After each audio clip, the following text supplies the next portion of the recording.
Assalamualaikum warahmatullahi wabarakatuh. Yang terhormat Ibu Rati Kodarti Anjilni selaku dosen pengampu mata kuliah Seminar Pemeriksaan Akuntansi. Saya Muhammad Munsur Rahman dengan NIM 201011201664 dari kelas 08 SAKP 003. Di sini saya akan mempresentasikan hasil analisis review jurnal saya yang berjudul Pengaruh Audit Fee, Perencanaan Audit, dan Risiko Audit terhadap Kualitas Audit pada KAP di Bali. Jurnal ini diterbitkan tahun 2016 yang bersumber dari e-Jurnal Ekonomi dan Bisnis Universitas Udayana. Ditulis oleh Ikomang Agus Julianto, Iketut Yadiana, Idewa Gede Dharma Suputra. Yang pertama itu latar belakang. Secara histori sebenarnya yang melatar belakangi penelitian ini yaitu masih banyak kasus yang menimpa KAP yang melakukan pelanggaran serta memiliki kualitas audit atas laporan keuangan yang rendah. Kualitas audit ini akan berpengaruh pada laporan audit yang dikeluarkan auditor. Kualitas audit yang rendah akan berpengaruh negatif pada citra KAP yang bersangkutan, baik bagi klien maupun masyarakat. Fenomena penelitian ini ada dua. Yang pertama yaitu terjadi pada KAP Tuan Kota dan Mustafa dengan kliennya PT Kimia Farma yang terbukti memanipulasi laporan keuangan per 31 Desember 2001, di mana laba yang dicatat 132 miliar, yang seharusnya hanya sebesar 99,56 miliar. Selanjutnya itu kasus lainnya ada di KAP di Bali, di mana melakukan pelanggaran terhadap SPAP dalam pelaksanaan audit atas laporan keuangan Bali High Resort dan Spa untuk tahun buku 2004 yang berpotensi berpengaruh signifikan terhadap laporan audit independen. Perbedaan dan fokus penelitian. Penelitian ini mereplikasi penelitian Arsinta yang meneliti mengenai pengaruh kompetensi, independensi, time budget, dan audit fee. Perbedaan penelitian yaitu ada di lokasi penelitian, populasi dan sampel, penambahan variabel perencanaan audit, dan risiko audit. Alasan teori. Teori yang dipakai di sini adalah teori agensi, teori keagenan, di mana hubungan keagenan tersebut terdapat suatu kontrak satu orang atau lebih prinsipal yang memerintah orang lain atau agent untuk melakukan suatu jasa atas nama prinsipal dan memberi wewenang kepada agen untuk membuat keputusan yang terbaik bagi prinsipal, sehingga prinsipal akan semakin percaya terhadap agen apabila hasil pekerjaan yang dihasilkan semakin baik. Selanjutnya hipotesis. Hipotesis yang pertama yaitu audit fee berpengaruh positif terhadap kualitas audit pada KAP di Bali. Menurut Gamal 2012, ia menyatakan bahwa perusahaan multinasional dan bank-bank di Lebanon lebih memilih untuk membayar biaya audit yang bernominal besar. Dengan alasan itu, mereka lebih mencari auditor dalam KAP yang dapat menghasilkan laporan audit yang berkualitas. Dengan adanya audit fee yang lebih tinggi, auditor akan merencanakan prosedur audit dengan lebih baik dibandingkan dengan audit fee yang lebih rendah.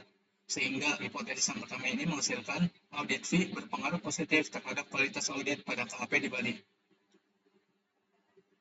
Hipotesis kedua, menurut Utami 2014, perencanaan audit yang baik sebelum melaksanakan audit membuat prosedur audit berjalan dengan lebih efektif dan efisien. Perencanaan audit sangat diperlukan untuk menentukan waktu pengauditan, besaran audit fee, ruang lingkup audit, dan beberapa aspek lainnya. Sehingga dapat disimpulkan di sini bahwa tahap ini penting terkait dengan keberhasilan penugasan audit. Oleh karena itu, hipotesis 2 menghasilkan perencanaan audit berpengaruh positif terhadap kualitas audit pada KAP di Bali. Hipotesis 3. Risiko audit berpengaruh positif terhadap kualitas audit pada KAP di Bali. Risk assessment menjadi penting untuk dilaksanakan sebelum menjalankan prosedur audit. Semakin tinggi risiko audit, maka akan semakin tinggi keyakinan auditor bahwa penugasan audit yang diberikan memiliki kompleksitas yang cukup tinggi. Hal tersebut membuat auditor harus melakukan pemeriksaan audit dengan ruang lingkup yang lebih luas. Semakin luas lingkup prosedur audit, diyakini memperbesar peluang auditor dalam mendeteksi adanya salah satu material dalam laporan keuangan klien. Sehingga dihasilkanlah hipotesis ketiga ini, risiko audit berpengaruh positif terhadap kualitas audit pada KAP di Bali. Metode penelitian. Jenis penelitian ini merupakan penelitian deskriptif kuantitatif, yaitu penelitian yang bertujuan mengetahui pengaruh antar dua variabel atau lebih. Tempat penelitian ini dilakukan di KAP yang ada di Bali. Sumber datanya itu data primer, data yang dikumpulkan secara langsung oleh peneliti. Pengumpulan data yang dilakukan peneliti yaitu menggunakan instrumen kuesioner. Populasi dan sampel. Populasi dalam penelitian ini adalah auditor pada KAP di Bali tahun 2015. Berdasarkan website kemengu.go.id, tahun 2015 terdapat 8 KAP dengan jumlah auditor sebanyak 108. Sampel penelitian Metode pengambilan sampel yang digunakan adalah metode purposive sampling. Total sampel penelitian ini sebanyak 90 auditor. Operasional variabel. Yang pertama, audit fee. Audit fee merupakan imbal jasa yang diterima auditor atas jasa dan waktu yang dilakukan dalam melaksanakan tugasnya, dan biaya-biaya yang diperlukan terkait dengan jasa yang diperlukan terkait dengan jasa yang diberikan. Indikator pengukuran audit fee ini, yang pertama itu besarnya fee, yang kedua kode etik SPAP tentang audit fee, yang terakhir diperlukan atau tidaknya jasa profesional tambahan kepada klien. Selanjutnya, perencanaan audit merupakan tahap penting dalam melaksanakan audit agar proses berjalan dengan baik.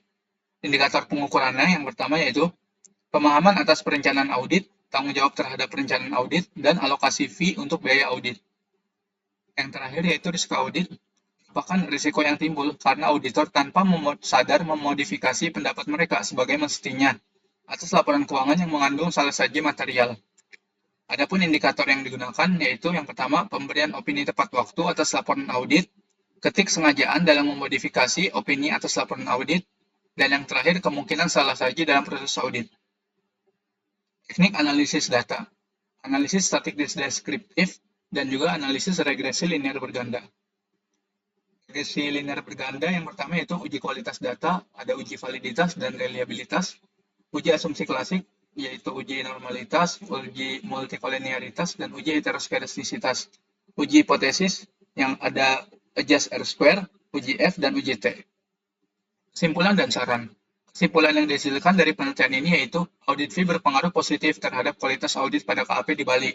Perencanaan audit berpengaruh positif terhadap kualitas audit pada KAP di Bali. Risiko audit berpengaruh positif terhadap kualitas audit pada KAP di Bali. Saran penelitian. Penelitian ini tidak terlepas dari berbagai keterbatasan. Antara lain, penelitian ini menggunakan variabel yaitu audit fee, perencanaan audit, risiko audit, dan kualitas audit, di mana ruang lingkupnya masih secara umum, dan sampel yang digunakan yaitu auditor dari 8 KAP di Bali. Saran penelitian selanjutnya yaitu dapat menggunakan risiko audit seperti jenis-jenis risiko audit, yaitu risiko bawaan, risiko pengendalian, dan risiko deteksi, sehingga sel penelitian lebih spesifik. Begitupun dengan populasi yang digunakan, dapat menggunakan auditor pada KAP di luar Bali. Kelebihan dan kekurangan. Yang pertama yaitu latar belakang, fenomena, perbedaan dan fokus penelitian dijelaskan secara rinci, akan tetapi tidak ada subbab pemisah hingga ke grand teori. Yang kedua, populasi, sampel, dan penyebaran kuesioner tepat sasaran dan rinci jumlahnya, akan tetapi daftar kuesioner tidak terlampir. Yang terakhir, dijelaskan keterbatasan penelitian sehingga dapat menjadi referensi bagi peneliti selanjutnya. Sekian dari saya, kurang lebih mohon maaf. Wassalamualaikum warahmatullahi wabarakatuh.